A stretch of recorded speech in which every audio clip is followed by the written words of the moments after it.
ഞങ്ങളുടെ MP ഗൂഢാലോചന നടത്തി തലക്കടിക്കുകയും മൂക്കിലടിക്കുകയും ചെയ്തവനെ ഇനിയും സർവീസിൽ വെച്ചുകൊണ്ടിരുന്ന ഞങ്ങൾ സമ്മതിക്കുക.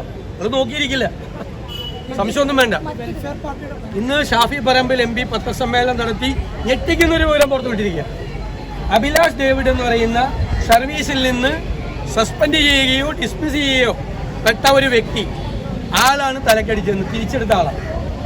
ഇയാളുടെ കൂടെ ഉണ്ടായിരുന്ന 2 പേരെ ഡിസ്മിസ് ചെയ്തിട്ടുണ്ടായിരുന്നു. ഇയാൾക്കെതിരെ ഗുരുതരമായ അഴിമതി കേസ്, അതുകൂടാതെ ഗുണ്ട മാഫിയ ബന്ധം ഉള്ള കേസാണ്. വഞ്ചിയൂരിലെ പാർട്ടിക്കാരനാണ്, CPM-കാരനാണ്. അയാളെ എങ്ങനെ തിരിച്ചെടുത്തു? മുഖ്യമന്ത്രി എന്നെ വെല്ലുവിളിച്ചുകൊണ്ട് നിയമസഭയിൽ പറഞ്ഞു, കഴിഞ്ഞ 9 കൊല്ലത്തിനിടയിൽ 144 പോലീസുകാരെ പിരിച്ചുവിട്ടെന്ന് പറഞ്ഞു.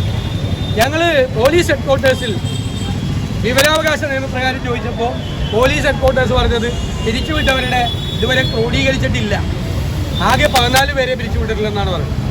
അപ്പോൾ പോലീസ് ഹെഡ്ക്വാർട്ടേഴ്സിലെ കണക്ക് ഇതുവരെ പിരിച്ചുവിട്ട ആളുകളുടെ പേര് നമ്പർ 14, മുഖ്യമന്ത്രി നിയമസഭയിൽ പറഞ്ഞത് 144 ആകുന്നത് എങ്ങനെയാണ്?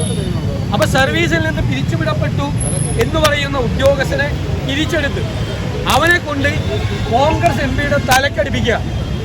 അവൻ പാർട്ടിക്കാരനാണ് അയാൾ. ഇതാണ് ചെയ്തത്. അപ്പോൾ വടകരയിൽ പേരാമ്പ്രയിൽ ഷാഫി പറമ്പിലിനെതിരായി നടന്ന ആക്രമണത്തിനും ഒരു ഗൂഢാലോചന ഉണ്ടായിരുന്നു, ക്രിമിനൽ കോൺസ്പിറസി. പാർട്ടിക്കാരനായ ഈ സർവീസിൽ വെച്ചിരുത്താൻ കൊള്ളില്ലാത്ത, വെച്ച് പൊറിപ്പിക്കാൻ കൊള്ളില്ലാത്ത ഒരുത്തനെ കൊണ്ടാണ് ഷാഫി പറമ്പിലിനെ തലക്കടിപ്പിച്ചത്.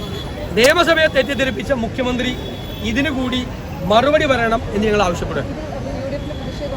ഉറപ്പായിട്ടും. പിന്നെ ഞങ്ങളുടെ MP ഗൂഢാലോചന നടത്തി തലക്കടിക്കുകയും മൂക്കിലടിക്കുകയും ചെയ്തവനെ ഇനിയും സർവീസിൽ വെച്ചുകൊണ്ടിരുന്ന ഞങ്ങൾ സമ്മതിക്കുക. അത് നോക്കിയിരിക്കില്ല, സംശയമൊന്നും വേണ്ട.